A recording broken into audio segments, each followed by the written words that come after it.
What's going on, guys? My name's Scott. Not gonna talk too much because I just want to get into this. I feel like I've been called to read some things, and I'm gonna start with this Purpose Driven Life by Rick Warren. I think it's a great book.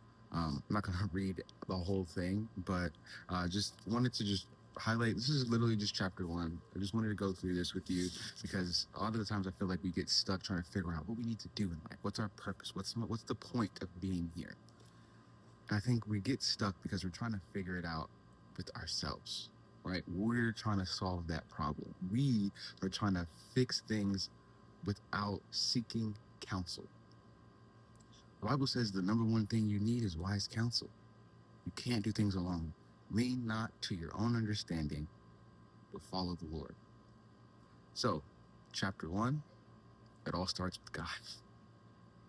For everything, absolutely everything, above and below, visible and invisible, everything got started in Him and finds its purpose in Him.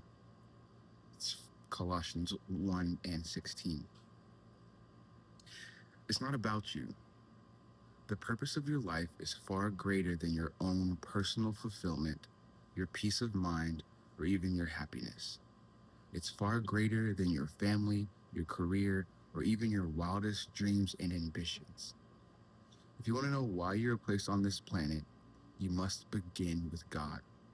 You are born by His purpose, for His purpose. The search for the purpose of life has puzzled people for thousands of years. That's why we typically begin at the wrong starting point, ourselves.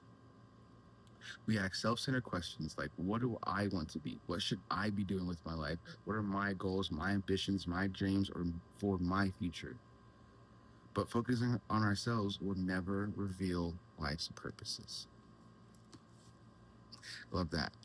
I think about the disciples, right? I was been watching The Chosen, and it's really getting an interesting perspective of the disciples that was following Jesus. I used to think of them as just these great, flawless people. Yes, you read it. Yes, I know they had their own problems, and they weren't priests and they weren't, royalty, but they were just regular people. But you would think that, okay, cool, you get chosen by Jesus, you're just gonna go follow it. It's like, no, they were still driven by their own personal ideologies that conflicted with Jesus sometimes because they wanted to do things one way and Jesus was like, no, we don't do things like that. And I think we do that a lot in life. We try so hard to lean to our own understanding that we think we know better. We think that no matter what, we don't have to go to the source in order to solve our own problems. The Bible is like an instruction manual. The Bible is our rule book. It's something that we should read and learn to live by. There's a lot of things in there that push you forward, that will help you kind of gain clarity on the world today. A lot of the stuff that we go through today is literally in the Bible. That's what blew my mind. I'm new to my Bible journey. I'm going to be honest. And over the past few months, kind of getting into certain chapters, and I did my Psalms 31 challenge, and doing all of that, it just lets me know that a lot of the stuff that they were talking about thousands of years ago is literally still happening today. I mean, get into slavery and all that. That all happened back then, and it's still happening now. So if the people from back then are having the same struggles of now, and all they did was change their perspective from self to God, and everything opened up for them, why don't you do the same?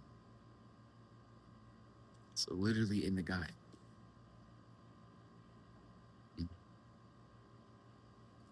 I pray this reaches the right person. I pray that I do my part and post it. And I want to do more. I want to come more. I want to talk more. I want to create more. That's what I feel like the Father's been telling me to do, is to create. This is the one way I know how. So, see you next time for some more reads. Get a little deeper into this.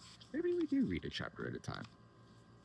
I think there's this part right here where it kind of breaks down this Bible verse and it breaks it down into three parts, going over your purpose. We'll get more into that later. But for now, thank y'all for listening. Y'all have a great one.